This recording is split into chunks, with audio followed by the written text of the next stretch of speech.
सर्वदा सर्वकार्येषु नास्ति तेषाम् अमङ्गलं येषां हृदिस्थो भगवान મંગલાય તનો હરિ। હું ડૉક્ટર પ્રજાપતિ સમીર કુમાર કાંતિલાલ, સંસ્કૃત વિભાગ શ્રી ત્રિકમજીભાઈ ચતવાણી આર્ટ્સ એન્ડ જેવી ગોકળ ટ્રસ્ટ કોમર્સ કોલેજ રાધનપુરમાં છેલ્લા 26 વર્ષથી પૂર્ણકાલીન અધ્યાપક તરીકે સેવા આપી રહ્યો છું। સંસ્કૃત વિભાગમાં આજે DSM 5 પેપર CC 507 વેદાંત સાર વિશે લેક્ચર લેવા જઈ રહ્યો છું। તો રાધનપુર કોલેજના સર્વે વિદ્યાર્થીઓ આ લેક્ચર સાંભળી અને સારી રીતે મનન કરી અને પરીક્ષાલક્ષી એની તૈયારીઓ કરે। વેદાંત સારના જે રચયિતા છે સદાનંદ યોગેન્દ્ર સરસ્વતી, અને એમણે આ વેદાંત સારની રચના કરી છે। સમગ્ર અભ્યાસક્રમ જોતા પહેલાં આપણે કેટલાક મુદ્દાઓ જોઈએ તો વેદાંત સારની અંદર એની ભૂમિકા રૂપે આપણે પ્રસ્તાવના, વેદાંત શબ્દની વિભાવના, વેદાંતનો ઇતિહાસ, વેદાંત સારની ટીકાઓ, વેદાંત સારના સિદ્ધાંતો વિશે આપણે વિગતે ચર્ચા કરશું। ત્યાર પછી અભ્યાસક્રમની અંદર વેદાંત સારના કુલ 4 અધ્યાયો સામેલ છે। તો અધ્યાય 1ની અંદર એનો પ્રારંભ મંગલાચરણથી થાય છે। ત્યાર પછી ગુરુવંદના, વેદાંત શબ્દનો અર્થ, વેદાંત સાર એક પ્રકરણ છે એની વિગતે એની અંદર ચર્ચા આપેલ છે। ત્યાર પછી અનુબંધ ચતુષ્ટય વિશે સમગ્ર પ્રથમ અધ્યાયની અંદર વિસ્તૃત ચર્ચા કરવામાં આવી છે। અધ્યાય 2 જે છે એમાં અધ્યારોપ વિશે વર્ણન જોવા મળે છે। અધ્યાય 3 છે તો એની અંદર જીવ તથા અધ્યારોપ વિશેનું વિશદ નિરૂપણ કરવામાં આવ્યું છે, અને અધ્યાય 4ની અંદર અપવાદ વિશે વિસ્તૃત નિરૂપણ કરવામાં આવ્યું છે। આમ સમગ્ર જે 4 અધ્યાય જે છે એ 4 અધ્યાયનું જે વિષય વિભાજન જે છે એ મેં કહ્યું એ પ્રમાણે આપણને જોવા મળે છે। શરૂઆતમાં આપણે પ્રસ્તાવના રૂપે જોઈએ તો વેદાંત એક દર્શન છે। 6 આસ્તિક દર્શનો પૈકીનું પરિપક્વ અને શ્રેષ્ઠ જો દર્શન હોય તો એ વેદાંત દર્શન છે। આ વેદાંત દર્શન ભારતીયોનું લોકપ્રિય દર્શન છે। સમગ્ર ભારતીય સમાજમાં, સંસારમાં ત્યાગીઓ, કથાકારો, વક્તા, કર્મયોગીઓ, સંતો, અરે નરસિંહ, અખા જેવા કવિઓ, અભણ માણસો જીવ જગત અને જગદીશ્વર વિશે સતત વિચાર કરે છે। પોતાના સાહિત્યની અંદર મુખ પરંપરાથી ઉપદેશો દ્વારા વેદાંતની જ પરિભાષામાં એ વાતચીત કરતા હોય છે। ત્યારે આપણને કોઈ પણ રીતે વેદાંતનું દર્શન દરેકના વિચારોમાં, દરેકની વાતમાં આપણને જોવા મળે છે।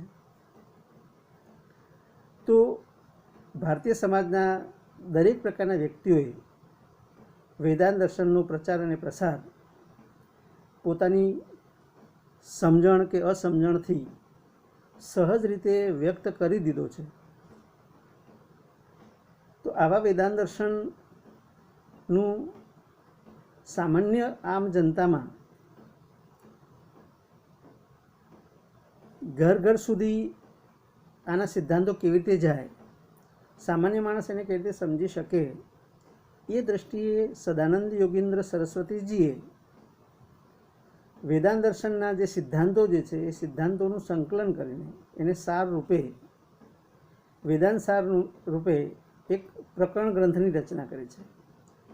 વેદાંતસારને પ્રકરણ ગ્રંથ કહે છે, એની આપણે વિગતે ચર્ચા આગળ કરીશું. આ બાબત વેદાંત દર્શનનું એક મહત્ત્વ સમજાવે છે ભારતીય જીવનમાં. તો ભારતીય જીવન દ્રષ્ટિના પાયામાં મહદ અંશે આપણે જોઈએ છે, જાણે અજાણે વેદાંત આવી જ જાય છે. તો આવા વેદાંત શબ્દની શું વિભાવના થાય, એ વિભાવના વિશે પણ આપણે થોડી ચર્ચા કરી લઈએ. વેદાંત સારનું વર્ણન જોતાં પહેલાં વેદાંત એટલે શું એ પણ આપણે જોવું જોઈએ. તો વેદાંત એટલે સામાન્ય રીતે વેદનો અંત, જે આપણા ઉપનિષદોનું જ સૂચન કરે છે. વેદાંત શબ્દના અનેક અર્થ થાય છે. સંસ્કૃતમાં પણ એની વ્યુત્પત્તિ જોઈએ તો વેદાનામ અંતે તે વેદાંત, વેદોના અંતે જે આવે તે વેદાંત. તો વેદોના અંતે શું આવે? તો આપણે જોઈએ છીએ કે આખું જે વૈદિક સાહિત્ય જે છે, એ વૈદિક સાહિત્યને ક્રમાનુસાર જોવા જઈએ તો અંતે ઉપનિષદો આવે છે. કેવી રીતે? તો વૈદિક સાહિત્ય એ મંત્ર, બ્રાહ્મણ, આરણ્યક અને ઉપનિષદનું બનેલું છે. મંત્ર એટલે આપણા 4 વેદ, ઋગ્વેદ, યજુર્વેદ, સામવેદ અને અથર્વવેદ. ત્યાર પછી બીજા ક્રમે બ્રાહ્મણ ગ્રંથો આવે છે. વેદોની જે શાખાઓ છે, એ શાખાઓ પરથી જ એના બ્રાહ્મણ ગ્રંથો બનેલા છે. એવી જ રીતે જેમ બ્રાહ્મણ ગ્રંથો બન્યા છે, એવી જ રીતે આરણ્યક ગ્રંથો બન્યા છે. અને એ દરેકના સારરૂપે એનું સંકલન કરીને ત્યાર પછી ઉપનિષદો આવ્યા. આમ જોવા જઈએ તો વૈદિક સાહિત્યમાં અંતે ઉપનિષદો આવે છે. એટલે વેદાંતનો સામાન્ય અર્થ થાય છે ઉપનિષદ. એ રીતે ઉપનિષદો વેદનો અંત ભાગ બને છે. આમ વેદાંત એટલે ઉપનિષદ એમ ટૂંકમાં કહી શકાય. થોડા આગળ જઈને જોઈએ તો ઘણીવાર અંત શબ્દ, વેદાંત શબ્દની અંદર અંત શબ્દ છે. અંત શબ્દ છેડો, પરિપક્વતાના અર્થમાં પ્રકૃષ્ટતા કે શ્રેષ્ઠતાનો વાચક બને છે. એ રીતે વેદાંત એટલે વેદનું શ્રેષ્ઠ કે પરિપક્વ સ્વરૂપ. ઉપનિષદોમાં વૈદિક સાહિત્ય પરિપક્વતા અને પ્રૌઢીને પામ્યું હોવાથી વેદાંત એટલે ઉપનિષદ. થોડા આગળ જઈને જોઈએ તો વેદાભ્યાસનો અંત ઉપનિષદમાં આવે. મનુષ્ય જીવનની સંધ્યાએ વાનપ્રસ્થાશ્રમમાં કે સંન્યાસાશ્રમમાં માણસ જીવનના તત્વ વિશે વિચારવા, અભ્યાસ કરવા પ્રેરાય. આ રીતે ઉપનિષદો અભ્યાસ વિચારણામાં છેલ્લે આવતા હોવાથી વેદાંત એટલે ઉપનિષદ. ભારતીય સમાજની અંદર ઋષિઓએ આપણું ભારતીય જે જીવન જે છે એને 4 વિભાગમાં વિભાજિત કર્યું છે: બ્રહ્મચર્યાશ્રમ, ગૃહસ્થાશ્રમ, વાનપ્રસ્થાશ્રમ અને સંન્યાસાશ્રમ. તો માણસ જ્યારે ગૃહસ્થાશ્રમ પૂર્ણ કરી વાનપ્રસ્થાશ્રમમાં પ્રવેશ કરે છે, એની ઇન્દ્રિયો જ્યારે નિષ્ક્રિય બનવા લાગે છે, ત્યારે વાનપ્રસ્થાશ્રમમાં જઈને મોક્ષગામી બનવાનો પ્રયત્ન જ્યારે કરતો હોય, ત્યારે આવા ઉપનિષદોનો એ આધાર લે છે. એટલે વાનપ્રસ્થાશ્રમમાં કે સંન્યાસાશ્રમમાં માણસ જઈ અને જીવનના તત્વો વિશે જ્યારે વિચાર કરવા બેસે, અભ્યાસ કરવા પ્રેરાય, ત્યારે આ ઉપનિષદો એ અભ્યાસમાં, વિચારણામાં છેલ્લે આવતા હોવાથી, ઉપયોગી થતા હોવાથી વેદાંત એટલે ઉપનિષદ એમ આપણે કહી શકીએ. તો આપણે અહીંયા વેદાંત શબ્દનો અર્થ જોયો. વેદાંત એટલે બીજી રીતે કહેવું હોય તો માત્ર વેદાંત દર્શન છે એને જ વેદાંત કહેવાય એમ નહીં. થોડી એ પણ સ્પષ્ટતા કરી લઈએ આપણે કે જે 6 દર્શનો જે છે, સાંખ્ય, યોગ, ન્યાય, વૈશેષિક, પૂર્વ મીમાંસા અને ઉત્તર મીમાંસા. આ ઉત્તર મીમાંસા એટલે જ વેદાંત. આ 6 દર્શનોને પણ આપણે વેદાંત કહેવું હોય તો કહી શકાય. કારણ કે એ દર્શનો જે છે એ પણ ઉપનિષદોના સાર રૂપે છે, ઉપનિષદોનો જ ભાગ છે. એટલે માત્ર જે ઉત્તર મીમાંસા છે એને જ આપણે વેદાંત કહીએ એના કરતાં થોડા એનું વિકસિત રૂપ આપીએ, એની વિકસિત એક વિભાવના લઈએ તો છ દર્શનોને આપણે વેદાંત કહીએ તો કોઈ પણ ખોટું નથી. હવે આ જે વેદાંત જે છે તો એ વેદાંતનો પણ એક ઇતિહાસ છે. જે થઈ ગયેલું છે અત્યાર સુધી એને આપણે ઇતિહાસ માનીએ છીએ. તો વેદાંત જે છે એની અંદર પ્રારંભે જે વેદાંત દર્શન જે છે, વેદાંત દર્શનના જે મૂળ જે છે છેક વેદમાં છે અને એ બ્રહ્મ શબ્દનો ઉલ્લેખ તરીકે એનું સ્વરૂપ આપણને જોવા મળે છે. શ્રીમદ ભાગવત પુરાણમાં કહ્યું છે, વેદાહા બ્રહ્મ આત્મ વિષયા એકમ સત વિપ્રા બહુધા વદંતી, એવું ઋગ્વેદમાં પણ કહ્યું છે. પુરુષ સૂક્ત અને નાસદીય સૂક્તમાં સૃષ્ટિમાં વિરસતા કોઈ એક તત્વમાંથી સમગ્રની ઉત્પત્તિ થઈ હોવાની અને એ તત્વની સદ અસદ વિલક્ષણતાની જે વાત કરી છે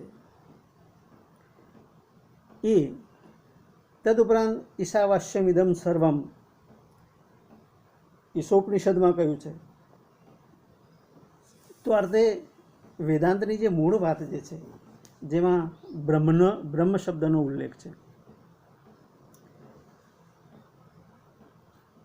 તો વેદાંત દર્શન જે છે એની એ પણ એક પ્રસ્થાનત્રયનો ભાગ છે. તો પ્રસ્થાનત્રયમાં કયા ગ્રંથો આવે? તો બ્રહ્મસૂત્રો, ઉપનિષદ, ભગવદ્ ગીતા, આ એના મૂળભૂત ગ્રંથો છે. પણ એ પહેલાં આપણે જોઈએ કે પ્રસ્થાનત્રય એટલે શું. તો પ્રસ્થાનત્રય એટલે આ નામે ઓળખાતા જે 3 ગ્રંથોમાંથી હિન્દુ ધર્મ અને વેદાંતનું પ્રસ્થાન થયું એમ માનવામાં આવે છે. આમ વેદાંતનું પ્રસ્થાન જે ગ્રંથોથી થાય છે એને આપણે પ્રસ્થાનત્રય કહીએ છીએ અને એ 3 ગ્રંથો હોવાથી એને ત્રય કહે છે. તો આ બ્રહ્મસૂત્ર, ઉપનિષદો અને ભગવદ્ ગીતા, શ્રીમદ ભગવદ્ ગીતા પણ એક ઉપનિષદ છે. તમે જોજો કે દરેક અધ્યાયના અંતે એક પુસ્તિકા આવે છે. દાખલા તરીકે શ્રીમદ ભગવદ્ ગીતા શું, ઉપનિષદ શું, બ્રહ્મ વિદ્યાયામ, યોગશાસ્ત્રે, શ્રી કૃષ્ણ અર્જુન સંવાદે, પુરુષોત્તમ યોગો નામ પંચદશો અધ્યાય. તો એ પુસ્તિકાનો પ્રથમ શબ્દ તમે જુઓ કે એને ઉપનિષદ કહ્યું છે. તો આમ ભગવદ્ ગીતા પણ ઉપનિષદ છે. બ્રહ્મસૂત્રની અંદર બ્રહ્મ વિશેના જે સૂત્રો છે એને પણ આપણે ઉપનિષદ કહીએ છીએ. અને ઉપનિષદ શબ્દ તો છે જ. આમ 3 ગ્રંથો ઉપનિષદનું સૂચન કરે છે. તો ભારતીય જે ફિલોસોફી છે, તત્વજ્ઞાન છે, એનું જે પ્રસ્થાન છે એ પ્રસ્થાન આ 3 ગ્રંથોથી થાય છે. તો આ પ્રમાણે બ્રહ્મસૂત્રો કે વેદાંત સૂત્રો આપણે જેની વાત કરીએ તો ઉપનિષદોમાં જુદા જુદા સમયે થયેલી ચર્ચાઓમાંથી એક સમન્વિત વ્યવસ્થિત દર્શનને આકાર આપવાની જરૂર હતી. એટલે બાદરાયણ મુનિએ બ્રહ્મસૂત્રો કે વેદાંત સૂત્રો રચ્યા અને સૂત્રાત્મક શૈલીમાં હોવાથી એને સૂત્ર કહે છે. અને એમાં બ્રહ્મનો નિર્દેશ છે, જીવ જગત અને જગદીશનો નિર્દેશ છે. આમ બ્રહ્મનો નિર્દેશ હોવાને કારણે અને એ સૂત્રાત્મક શૈલીમાં હોવાને કારણે એને બ્રહ્મસૂત્રો કહે છે. બીજી પરિભાષામાં એને વેદાંત સૂત્રો કહે છે. તો આ 4 અધ્યાયમાં સૂત્ર શૈલીમાં રચાયેલો આ ગ્રંથ વેદાંતનો મહત્વનો ગ્રંથ માનવામાં આવે છે.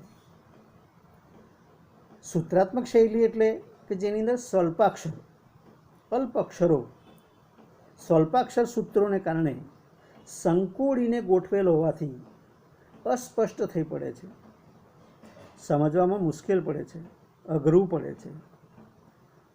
પરંતુ એની બીજી વિશેષતા એ પણ છે કે ટૂંકમાં લાઘવપૂર્ણ શૈલીમાં ઘણું કહી દીધેલું હોવાથી એને યાદ રાખવામાં સરળતા રહે છે. ભલે સમજવામાં મુશ્કેલી પડે પણ એને યાદ રાખવામાં સરળતા રહે એટલા માટે સૂત્રાત્મક શૈલી જે છે એ ખૂબ જ આપણને ઉપયોગી નીવડે છે. આ વેદાંત સૂત્રોને શારીરક સૂત્ર, શારીરિક મીમાંસા કે ઉત્તર મીમાંસા પણ કહે છે. શારીરિક સૂત્ર વિશેનો ઉલ્લેખ આપણે જ્યારે વેદાંતસાર જોઈશું ત્યારે એની અંદર એનો ઉલ્લેખ છે અને એ વખતે આપણે એની વિગતે ચર્ચા કરીશું. બીજા નંબરે ઉપનિષદ. તો આ સાહિત્ય જે છે એ મંત્ર શૈલીમાં રચાયું છે. વેદોની અંદર જે બ્રહ્મ વિશેના ખ્યાલો છૂટા છવાયા પડ્યા હતા તો એનું સંકલન કરી અને ઉપનિષદોની રચના થઈ. આપણે જાણીએ છીએ કે આદિ શંકરાચાર્ય પણ જે મહત્ત્વના 10 ઉપનિષદો કે 11 ઉપનિષદ જે છે એના ઉપર એમણે ભાષ્યની રચના કરી છે. તો એ 10 ઉપનિષદો આ પ્રમાણે છે: ઈશ, કેન, કઠ, પ્રશ્ન, મુંડક, માંડુક્ય, તૈત્તિરીય, ઐત્તિરીય, છાંદોગ્ય અને બૃહદારણ્યક. એ પછી 11મું ઉપનિષદ જોઈએ તો શ્વેતાશ્વતર ઉપનિષદ છે. આમ 11 ઉપનિષદો જે છે એ 11 ઉપનિષદોની તમે જોવા જાઓ તો જીવ, જગત અને જગદીશ વિશેની વિગતે ચર્ચા કરી છે. બ્રહ્મ વિશેનો સ્પષ્ટ પોતપોતાની રીતે યોગ્ય લાગ્યો એવો એમણે જવાબ, પ્રત્યુત્તર કે એને સમજાવવાનો એમાં પ્રયત્ન કરવામાં આવ્યો છે. તો આ રીતે ઉપનિષદો જે છે એ ઉપનિષદો એ ભારતીય તત્વજ્ઞાનનું આપણે મૂળ જોવા મળે છે. ત્રીજા નંબરે છે શ્રીમદ ભગવદ્ ગીતા. તો શ્રીમદ ભગવદ્ ગીતાની મેં જે પુસ્તિકા કહી એમાં જ એને ઉપનિષદ સ્પષ્ટ રીતે કહ્યું છે. તો ભગવદ્ ગીતા જે છે એ ભગવદ્ ગીતાની પુસ્તિકા તેની એક ઓળખ ઉપનિષદ તરીકે તો આપે છે, પણ ભગવદ્ ગીતા જે છે ઉપનિષદોનું દોહન છે એમ પરંપરાથી મનાતું આવ્યું છે. આમ ભગવદ્ ગીતાને વેદાંતનો જ ગ્રંથ માનવામાં આવે છે. આ સાહિત્ય જેમ બ્રહ્મસૂત્રો સૂત્રાત્મક શૈલીમાં છે, ઉપનિષદો મંત્ર શૈલીમાં છે, એમ ભગવદ્ ગીતા છે એ શ્લોક શૈલીમાં રચાયેલું છે. હવે ઇતિહાસની આ પરંપરાથી આગળ જઈએ તો સૂત્ર શૈલી, મંત્ર શૈલી, શ્લોક શૈલી જે છે એમાં આપણે જોયું કે સૂત્ર શૈલી અને મંત્ર શૈલી અઘરી છે.